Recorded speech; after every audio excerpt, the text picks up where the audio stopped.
He was 22, and the air inside the chapel felt like a shirt 2 sizes too small. He kept his eyes low until the hymn started.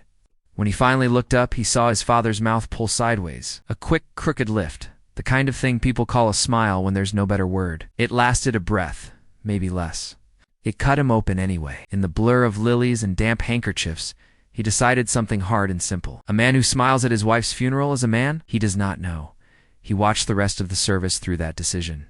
Every condolence sounded like a lie. He heard the pastor say celebration of life, and it tasted like dust. His father stood with one hand on the closed casket, jaw tight again, eyes red. But all he could see was the flash of teeth, the curve of lip, as if relief had slipped out like a secret. He felt heat climb his neck.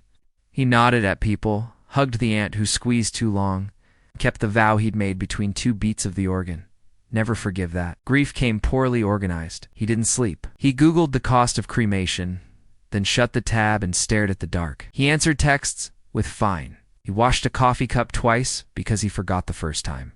And always framed in his head like a picture hung crooked was that smile. When his father knocked at his door one night and asked if he wanted to talk, he said, "About what?" and let the silence thicken until the hallway felt cold. They lived like that for months, 2 ghosts passing in a kitchen. His father left notes on the counter. Work late. Left soup. He threw half of them away unread. Told himself anger was a kind of loyalty. He found reasons to leave early and return late. When friends came by, he'd keep them outside, shoulders hunched. The smell of their shampoo and rain a better world than the house that kept swallowing sound. People told him time would help.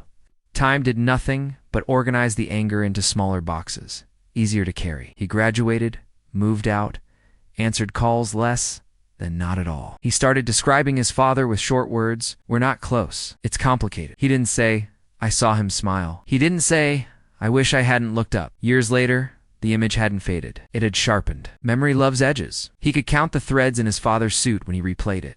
He could hear the laugh of some cousin at the back, even though there hadn't been laughter. Not really. He could feel his fists. He could name the brand of tissues on the pew like it mattered. The brain does strange things when it hurts. It catalogs. On the anniversary, he bought flowers and left them at the cemetery without looking at the names around hers. His father called as he walked back to the car, and he let it go to voicemail. The message came in soft. I'm making her soup, his father said, then corrected himself. The one she liked. If you want, he deleted it. He told himself a man who smiles like that does not deserve soup, or sons, or company. It sounded cruel even to him. He held the cruelty anyway, like a hot stone, and pretended it kept him warm. It began to shift the year the roof leaked. He got a call from a neighbor. The old house was dripping in 2 rooms. He didn't want to go. He went anyway. The place smelled the same, like paper and cumin and a cologne no one sold anymore. His father was thinner, hair whiter, smile no, not a smile, a twitch of greeting that he refused to categorize. They said hello like people meeting at a bus stop. They moved buckets, found towels, climbed ladders, cursed softly. It felt almost normal in a way that made his stomach hurt. When the rain slowed, he drifted into the small laundry room at the back. The light flickered. On top of the dryer sat a shoebox he'd never seen, taped shut, the kind of tape that loses its stick and turns the color of tea. Someone had written in blue pen on the lid, for when the music stops. His mother's handwriting. He knew it like a face. He stood there a long time without opening it. The house ticked. Pipes breathed. Somewhere his father was humming off-key, fractured, the melody of a commercial from 20 years ago. He slid a nail under the tape and lifted. Inside, a folded hymn program from the funeral, a dried sprig of something lemony, and a stack of small notes cut from yellow paper. On the top note for words, hold the smile. Please, underneath, another, when it hurts. Smile at me so I know you still see me. The next, I'm scared you'll break if you stop. The floor tilted. He sat on the washer, paper trembling. He read until the letters blurred. The notes were dated chemo days, quiet days, days that must have felt like someone turned gravity up. The last one had a coffee ring and a joke in the margin about her own handwriting. If the hymn plays, look for me in the corner and give me that tiny smile. Not for them. For me. He could hear her voice inside those blunt little sentences. The way she softened orders with please, the way she underlined the wrong words. He didn't notice his father in the doorway until he spoke. Your mother made those boxes for us. I couldn't open mine for months. His father's voice was sanded down, tired around the edges. He reached for the top note and let his thumb rest on the ink like it could warm it. She said the smile kept me from falling apart. It wasn't happiness. It was her trick. he wanted to say. I thought you were glad she was gone. The sentence came out ragged. His father nodded like he deserved the misunderstanding. I know, I saw your face that day. I should have explained. But the only words I had were wrong ones. He swallowed. I wasn't smiling at a coffin. I was holding her hand the only way I still could. The room shrank and opened at the same time. He remembered the exact second of the hymn, the way the organ bled into the first verse, the way his father's lip twitched. He'd built an entire life around that misread flicker. He had worn it like armor that also cut him from the inside. He stared at his palms, at the faint detergent burns, at the notepaper that smelled like a drawer. I made you the villain, he said, almost to himself. His father shrugged helplessly. We play our parts when we don't have lines. He pointed to the box. There's a letter at the bottom. She wrote it to you. I didn't read it. I couldn't. He stepped back, giving the small room back to him. He reached down and found the envelope with his name. The seal had dried itself unstuck. He didn't open it. Not yet. For the first time in years, he felt the shape of the story move. Maybe the past had more than one angle. Maybe a smile isn't a word. Maybe it's a stitched seam, keeping something from spilling. He walked out to the hallway with the letter against his chest. He found his father at the sink, hands in cooling dishwater, eyes on nothing. He stood beside him and didn't speak. The sound of plates clinked. The old house breathed. The roof for the moment held. He waited 2 days before opening it. The envelope sat on the dashboard of his car like a heartbeat, soft from time, edges curled inward. On the third morning, he tore it carefully, the paper making that dry, intimate sound that seems louder than it should. The letter began without greeting. Just her handwriting, slower than he remembered, thinner. You won't see this while I'm here. That's how I need it to be. You always look for the truth in what people say. But sometimes love hides in the way they don't say it. She wrote about small things, the smell of rain on concrete, the way his father stirred his coffee 3 times instead of 2 when he was worried. Halfway down the page, she mentioned the smile. If he smiles when I'm gone, it's because I asked him to. So you won't have to hold it all alone. He stopped reading. His throat felt like stone dust. The car windows fogged. Outside, morning traffic moved in that slow, careless rhythm that belongs to people who aren't grieving. He folded the letter and pressed it against his lips, something between a prayer and a punishment. He thought of every night he'd chosen anger over conversation, every word he'd held back like it was proof of strength. The idea that the smile had been for him twisted something inside. He started the engine, then turned it off, sat there. The world didn't rearrange itself. It just felt slightly off-center, as if a new truth had slid in quietly and waited for him to notice. That night, he dreamed of her humming the same hymn but softer, almost like a memory of music. When he woke up, he realized he couldn't remember the sound of his father's voice without hearing hers under it. He wondered how many years had been built on a misunderstanding, and what would still be left if he took that foundation away.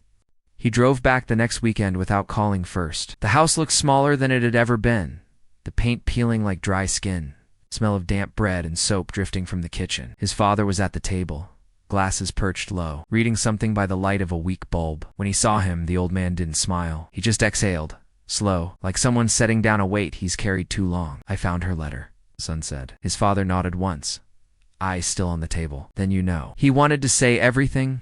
I'm sorry, I was wrong. I missed you. But the words lined up behind his teeth and refused to move. He sat down instead. The chair across from his father had a cushion his mother used to sew every 2 years. The fabric faded in the same pattern of tiny blue leaves. He traced one of them with his finger, the way a person touches something fragile to test if it's real. They talked about nothing at first. The roof, the neighbor's dog, the new supermarket. Every subject was a thin bridge to something heavier. He could feel it waiting underneath. At one point, his father poured coffee and said, "She made me promise to smile for you. Said you'd hate me for it, but it would keep you watching me instead of disappearing." He laughed. One short breath, half disbelief, half grief. She really said that? She knew us too well. Silence filled the space where she used to sit. It wasn't empty silence. It was thick breathing. He could almost see her, hands around a mug, pretending not to listen, ready to correct something no one had said wrong. When he left that night, he didn't say goodbye. He stood by the door, unsure whether to hug him or not. His father gave him that same twitch of a smile, but now it looked different. Not a mask, not defiance. Just a small, exhausted truth. Driving home, the streetlights bent through the windshield like old film flares. He caught his reflection in the glass and noticed his mouth had the same shape, that crooked, quiet curve he'd once hated, and he didn't look away. He went back again the following Sunday. No reason this time, just the pull of something unfinished. His father was cooking when he arrived. The same soup he'd mentioned years ago in that voicemail he'd deleted. Lentils, cumin, a smell that reached down the hallway before words did. "Didn't know if you'd come," his father said without turning. "I didn't either." He helped slice carrots in silence. The rhythm of the knife on the board filled the air like small, safe thunder. Every so often, the old man hummed under his breath off-key again, but it didn't bother him now. It was a fragile kind of music, like someone trying to keep time with a memory. When the soup was ready, they ate in the living room. The same faded couch, the same crooked picture frame on the wall. He noticed things he hadn't before: the stack of unopened mail by the door, the worn indentation where her chair had been. The ghosts here weren't scary anymore. They were tired. Halfway through the meal, his father said, "She used to ask if you'd forgive me someday." He set the spoon down. Why? Because she thought she'd left us with unfinished sentences. He didn't answer. The smell of broth, warm and heavy, seemed to thicken the air. He wanted to say he'd been angry for so long it had become his shape, that letting it go felt like losing a part of himself he knew too well. Instead, he said, "The soup's good." His father nodded, eyes wet, not from tears, from steam, maybe. They kept eating. No apologies, no big release. Just two people chewing through years of silence. When the bowls were empty, the son reached for the pot to wash it, but the old man stopped him. "Leave it," he said.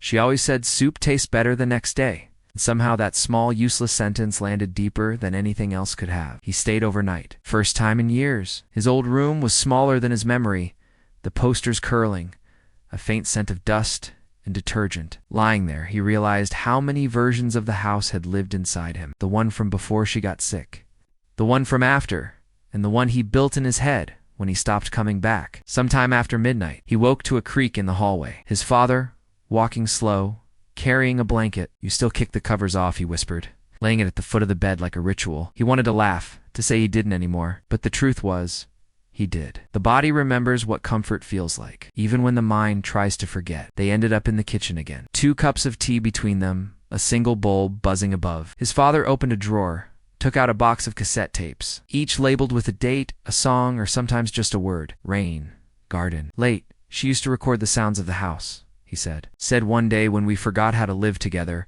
we could listen and remember what ordinary used to sound like. He picked one labeled Morning 2009 and played it on a small recorder. Crackling first, then her laughter somewhere off mic, the clink of dishes, his own younger voice asking for pancakes. The sound hit him like sunlight through a dirty window, not bright, but real. His father sat beside him, eyes closed, letting the noise wash through the years. Neither of them spoke. When the tape clicked off, the silence that followed wasn't heavy anymore. It was almost gentle. He rewound it, pressed play again, just to hear that faint laugh. And in that moment, it didn't matter who smiled or why. The house itself remembered what they'd forgotten. Morning light came in sideways, cutting across the kitchen tiles. He found himself standing in front of the fridge, staring at an old photo pinned under a magnet shaped like a lemon. His mother's arm around both of them, him on one side, his father on the other. The three of them caught mid-laugh, not posing, not pretending. The kind of photo that makes you ache because you didn't know when it was taken, that it would be the last of its kind. The magnet slipped a little, and he caught it before it fell. Behind the photo, there was another one he hadn't seen before, smaller, faded. His mother at the hospital, weak but smiling, his father kissing her forehead. Someone else must have taken it. Maybe a nurse. Maybe her sister. He stared at it, unsure whether to feel tenderness or guilt. The moment looked too intimate to exist in front of a camera, like it wasn't meant for anyone else to see. His father came in, rubbing his shoulder. "You found it," he said softly. She wanted that one up. Said it reminded her we were still here, even then. Especially then. He looked back at the photo. The smile on his father's face was almost the same as the one from the funeral, just quieter, stripped of performance. And suddenly he realized how many things in life can look identical from the outside, but mean the opposite inside. He wanted to ask how long his father had known she was leaving, but the question sat in his chest like a locked door. Instead, he said, "Coffee," and reached for 2 mugs, while the water boiled. The house began to feel less like a memory and more like something still happening, a small, imperfect present tense. When the coffee was ready, his father took his mug and whispered, "She'd be happy you came back." He didn't answer, but he stayed. That afternoon, they sat outside. The yard was smaller now, half swallowed by weeds. His father's hands shook a little when he poured the tea, but the motion was steady and intent, like he'd practiced being calm. For a long time, they said nothing. Words seemed too clumsy for what sat between them. The silence wasn't heavy anymore. It had changed shape from wall to bridge. Out of nowhere, his father said, "I used to practice what I'd say to you." He looked up. "When after the funeral, every night, in my head, you'd walk in and I'd start talking. But in every version, you walked back out before I finished." He wanted to smile, but it hurt too much. Maybe because I wasn't ready to listen. Maybe because I wasn't ready to say it right. A gust of wind lifted the edge of the tablecloth. The sound of distant traffic blended with a neighbor's radio. Some old song his mother used to hum while cooking. He thought of all the years they'd lost to pride, to silence disguised as strength. He thought of the smile, the letter, the soup, the tapes. Every fragment of misunderstanding still orbiting around the same absence. His father looked tired, but not defeated. "You know," he said quietly, "grief isn't about losing someone. It's about learning the language they left behind." He nodded, unsure if he fully understood, but unwilling to interrupt the honesty of it. The sun dropped lower. Orange light catching the edges of everything. Chipped cups. The old chair. The lines on his father's face. For the first time, he saw them not as reminders of what was gone, but as proof of what had endured. And when his father started to hum again, that off-key tune she loved, he didn't correct him. He just listened. It happened weeks later. A call in the middle of the night. The kind that doesn't wait for good news. His father's voice was calm but thin. "Don't panic," he said first, which of course made him panic. "I think I need a doctor." By the time he got there, the ambulance lights had painted the front of the house in flashes of red and blue. His father was sitting up on the stretcher, pale, annoyed, insisting it was nothing. "Just pressure in my chest," he muttered, as if saying it quietly would shrink it. At the hospital, machines beeped in gentle rhythm. The son sat beside the bed, hands restless, watching the way his father's fingers tapped against the blanket, an old habit, a Morse code of stubbornness.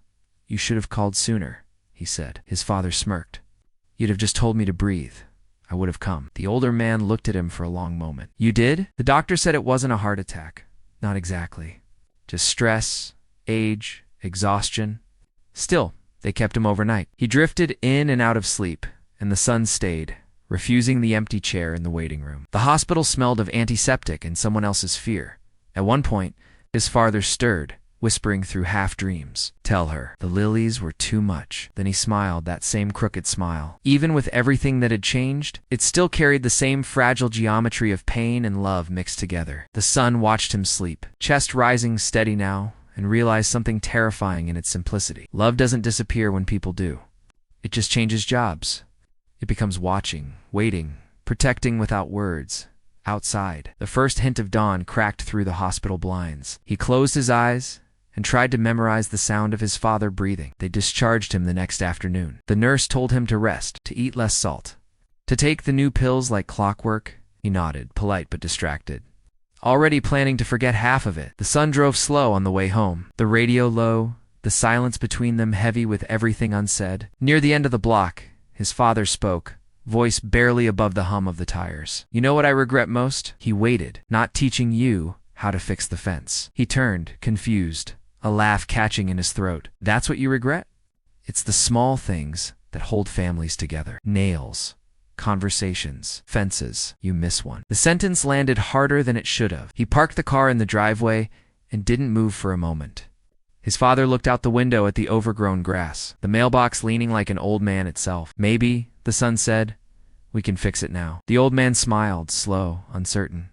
"You got a hammer?" "Always." They stood in the yard, both unsteady in their own ways, the late light turning everything gold. They didn't finish the fence that day. Didn't even start, really. But they stood beside it, measuring boards, arguing about tools, laughing once or twice in between. As the sun sank, his father leaned on the wood and said, "Your mother used to say we'd drive each other crazy, but never far." He looked up.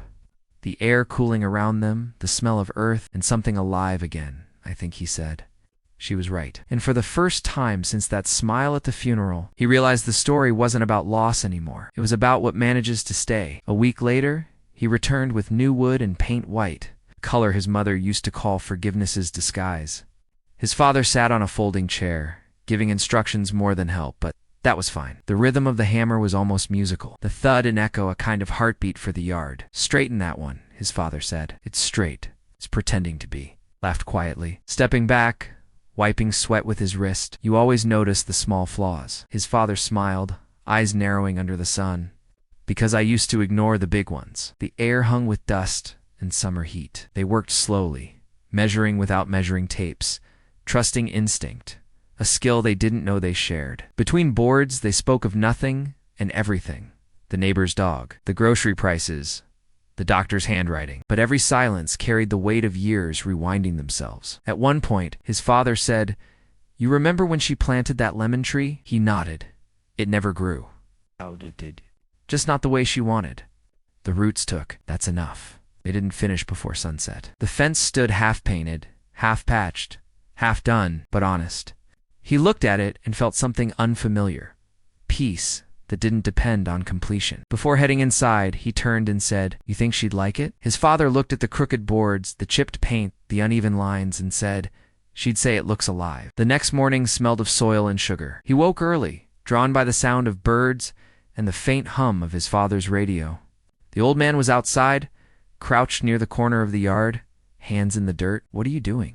he asked, stepping out barefoot. "Checking the roots," his father said. "Thought it was dead all this time." Look, tiny leaves had broken through the soil, weak but green, curling toward the light. He knelt beside him, touched one gently. It trembled, fragile but stubborn. "She'd like that," his father said, almost to himself. She said, "Things grow back when we stop expecting them to."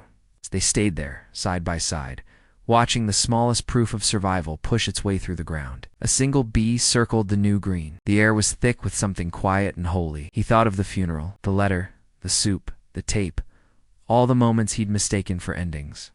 Maybe grief wasn't a wall after all. Maybe it was soil. His father stood slowly, brushing dirt from his palms. "Guess it took both of us," he said, "to dig deep enough." The sun finished. They looked at the tiny tree, uneven, imperfect, alive, and neither spoke again. The morning didn't need words inside. The kitchen window caught their reflections in the glass. Two figures standing close.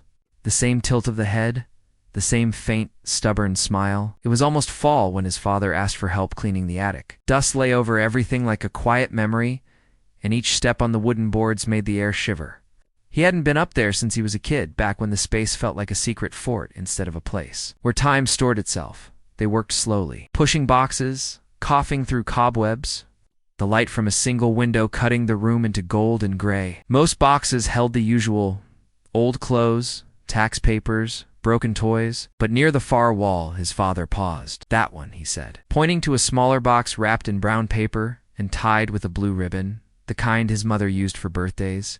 "She told me not to open it until I wasn't afraid anymore." He knelt beside it. The ribbon came apart easily, like it had been waiting. Inside were letters, dozens of them, all addressed to him. Each envelope marked with a year, some written before he was born, some after. He opened one from the year he turned 10.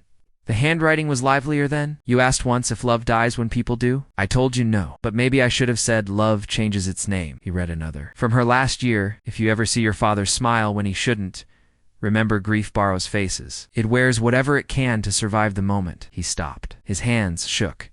His father stood behind him, quiet, letting him take in what years had kept hidden. "How long have you known about these?" he asked. "I didn't," his father said. "I couldn't look." His son nodded slowly, eyes fixed on the letters. So much of her voice, so much of what they'd both missed. As he read, the attic didn't feel like a grave anymore. It felt like a room still speaking.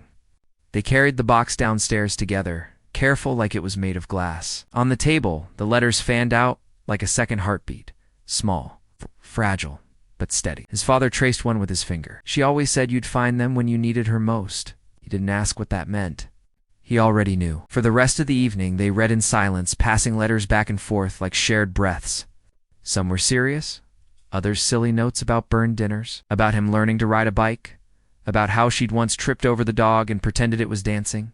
Each one a snapshot of a woman who had never really left, just learned a quieter way to stay. When the last letter was done, his father leaned back and closed his eyes. "Feels like she's in the room," he whispered. "She is," he said. "She's just folded differently now." The words came out before he could think about them. And they felt right, like something she might have written. They sat there as night pressed against the windows. The two of them surrounded by the weight of paper and the sound of memory turning gentle down outside. Wind moved through the half-built fence, making a hollow whistle. Not sad, not lonely. Just present. His father opened his eyes, looked at him, and said softly, "You got her way with words?" He smiled faintly. "I got her silence too." And for the first time, that didn't feel like a loss. Winter came quiet, the kind that turns windows into mirrors. He drove back for the holidays. The road lined with bare trees that looked like memory sketches. The house stood the same, smaller somehow, but still breathing. His father was waiting on the porch, bundled in a coat 2 sizes too big, holding 2 mugs of coffee like an offering. They sat without a script. The years had softened into something almost peaceful. The anger, the guilt, even the grief, all reduced to whispers that didn't need answers anymore. After a while, his father said, "You still think about that day?" He didn't have to ask which one. "Every now and then," he said. "But it looks different now." His father nodded. "It does for me too." Inside, the old hymn played from a radio with bad reception. It was the same song from the funeral, the one that had shattered him once. Now it just felt like air being carried forward. His father stared into the distance. "You know, I used to wonder what you saw when you looked at me." He swallowed. "I saw a man who smiled when he shouldn't. And now?" He turned, studying the wrinkles at the corner of his father's mouth, the quiet in his eyes. "Now I see someone who tried not to break." The old man chuckled softly. That's all it was. Snow began to fall, thin, uncertain. He watched it settle on the unfinished fence, on the lemon tree, on the roof that still creaked at night. All the broken pieces of their life, holding steady in the cold. He didn't know what tomorrow would bring, but for once, that felt okay. The night before he left, they went through old photo albums.